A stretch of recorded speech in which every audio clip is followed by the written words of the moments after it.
Bersamalah denganku, kamu juga, kamu juga. Di taman itu, dia menjauh dari murid-muridnya. Dia ingin berdoa. Dia ingin berbicara dengan bapaknya.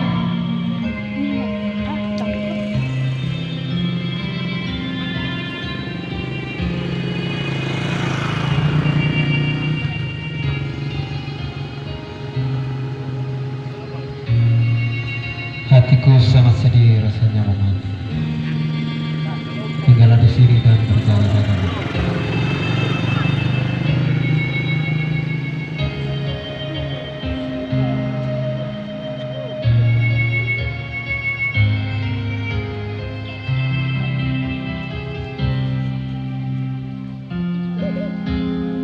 Lalu ia berlutut. Dan untuk pertama kalinya kita melihat betapa dalam pergumulan hatinya.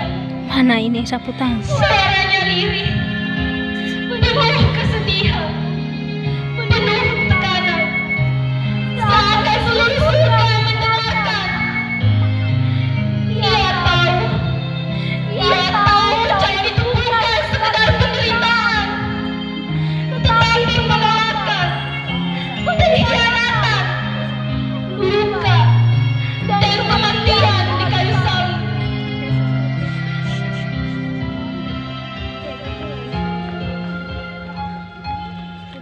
Iya Bapakku, jikalau sekiranya mungkin, biarlah cawan ini berlalu dari hadapanku. Tetapi janganlah seperti yang ku kehendaki, melainkan seperti yang kau kehendaki.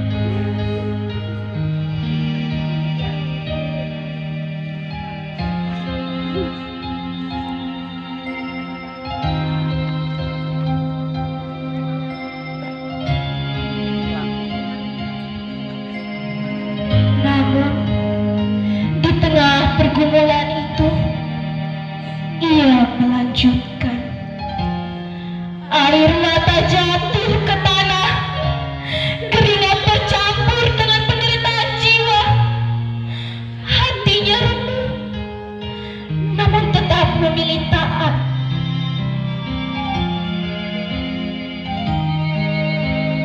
Tidak sanggupkah kamu berjaga 1 jam saja bersamaku? Berjaga-jagalah dan berdoalah, supaya kamu tidak jatuh ke dalam pencobaan. Roh memang penurut, tetapi daging lemah.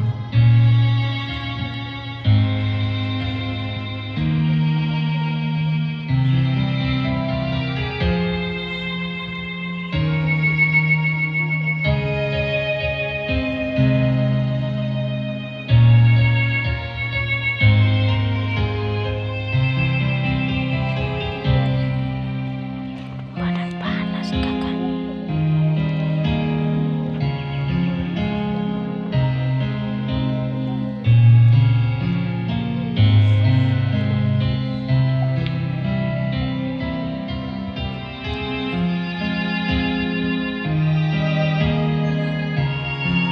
Iya Bapakku, Jangan jikalau sekiranya mungkin, biarlah cawan ini berlalu dari hadapanku. Tetapi janganlah seperti yang ku kehendaki, melainkan seperti yang kau kehendaki.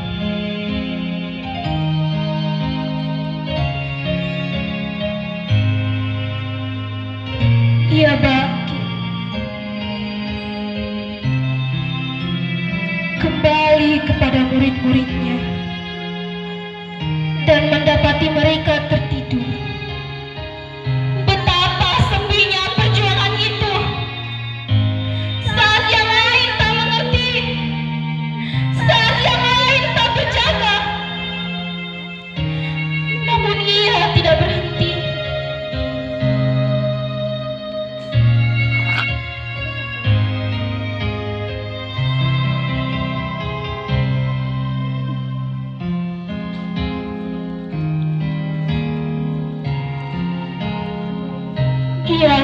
kembali berdoa, kembali berserah, kembali menyerahkan diri sepenuhnya kepada kehendak Bapa.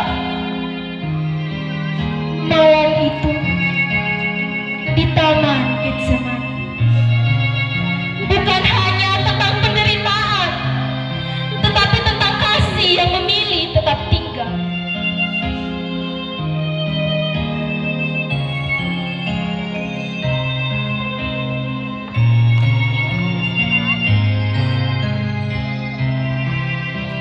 Ya Bapakku, jikalau sekiranya mungkin, biarlah caur ini berlalu dari hadapanku. Tetapi janganlah seperti yang ku kehendaki, melainkan seperti yang Engkau kehendaki.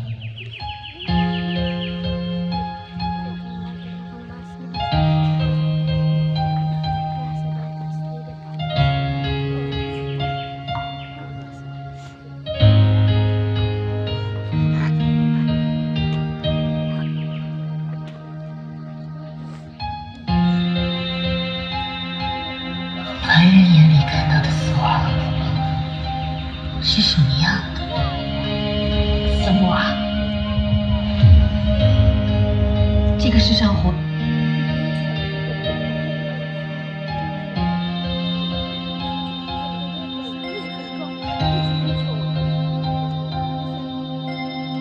Masihkah kamu tidur dan beristirahat?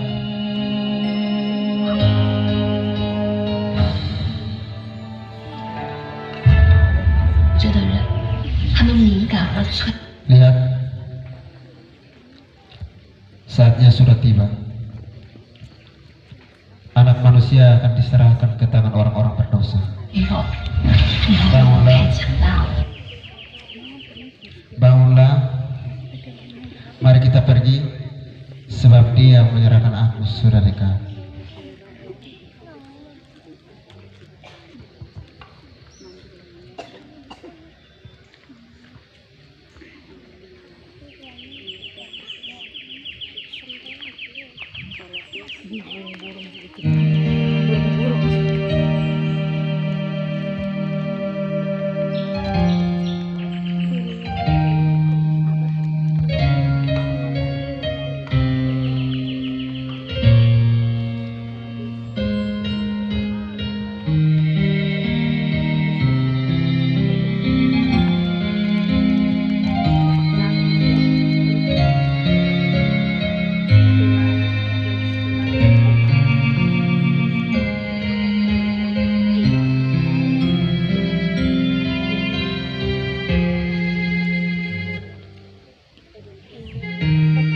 Tiba-tiba suasana berubah. Dari kejauhan terdengar suara yang kaki, gemerincing senjata, dan cahaya obor yang mulai mendekat. Malam yang tenang berubah menjadi penuh ketegangan.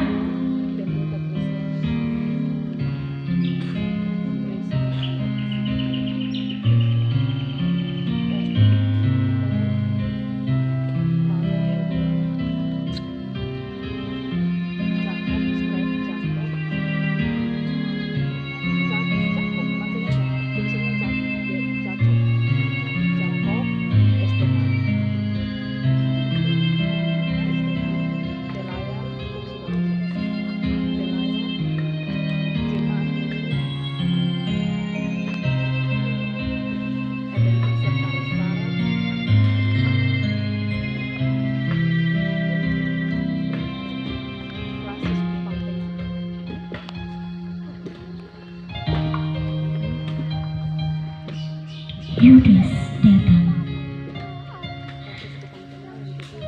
Salah satu dari 12 murid Yesus.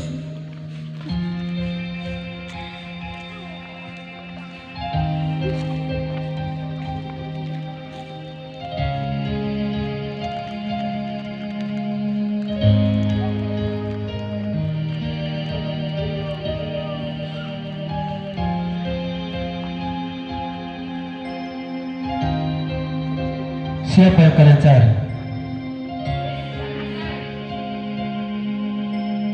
Ia mendekat kepada Yesus dan memberikan tanda kepada rombongan. Salam Rabi.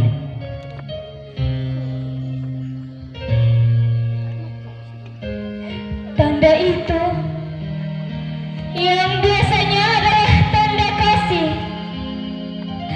kini menjadi tanda pengkhianatan. Hei teman, untuk itu kan kamu datang?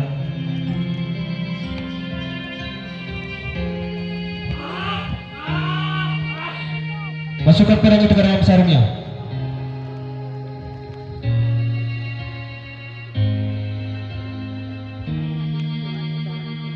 Sebab barang siapa yang menggunakan pedang, ia akan binasa oleh pedang. Tentang ketaatan yang tidak mundur, tentang pengorbanan yang tidak bersyarat, dan di sana keputusan itu dibuang. Sangkamu aku ini penyamuk, sehingga engkau datang dengan pedang dan petung untuk menangkap aku. Padahal sudah mengazab di bait Allah, dan kamu tidak menangkap aku. Malam itu, tanpa perlawanan, pasukan datang dan membawanya pergi. Tangan-tangan kasar memegangnya dengan keras, seolah ia adalah penjahat berbahaya. Padahal ia tidak melakukan kesalahan apapun.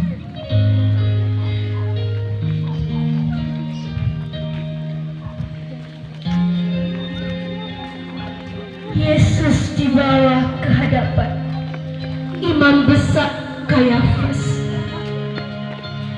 Di sana orang-orang berkumpul untuk mengadilinya. Tuduhan demi tuduhan dilemparkan. Saksi-saksi palsu berbicara dengan penuh kebohongan. Namun Yesus tetap diam.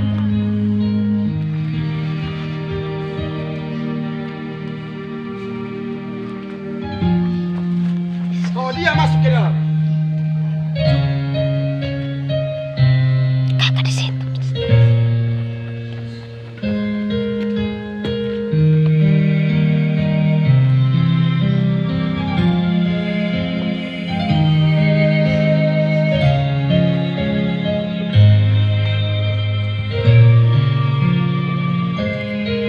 Apa yang kalian tuduhkan terhadap orang ini?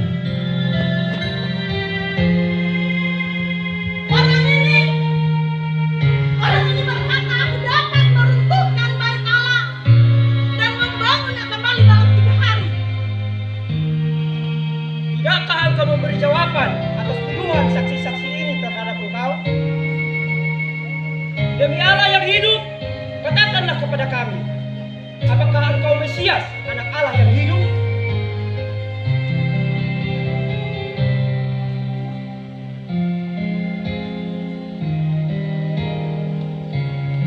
Engkau telah mengatakan, akan tetapi aku berkata kepadamu, sesungguhnya anak manusia akan mati dan duduk di sebelah kanan yang Maha Kuasa, dan akan datang di atas awan-awan gelap. Ia menghujat Allah. Untuk apa kita perlu saksi lagi? Sekarang telah kalian dengar hujat itu. Bagaimana pendapat kamu? Ia langsung mati. Wajat! Orang-orang mulai menghina Yesus. Ia diludahi, dipukul, diejek. Wajah yang penuh kasih itu kini dipenuhi luka. Namun ia tetap diam.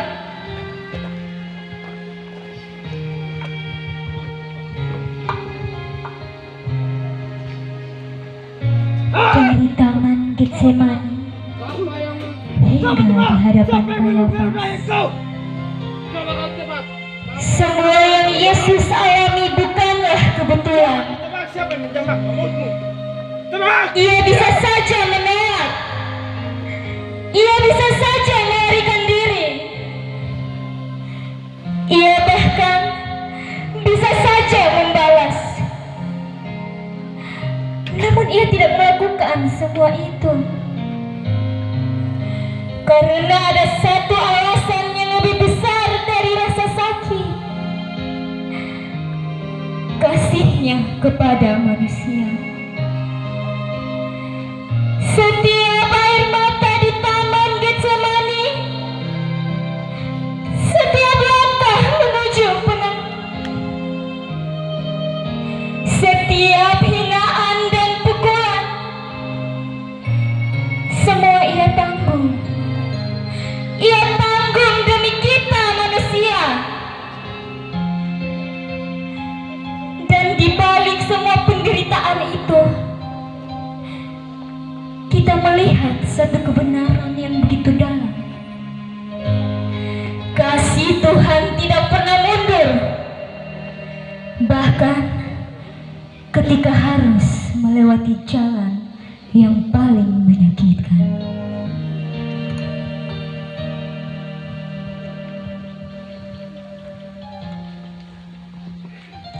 Demikian drama yang telah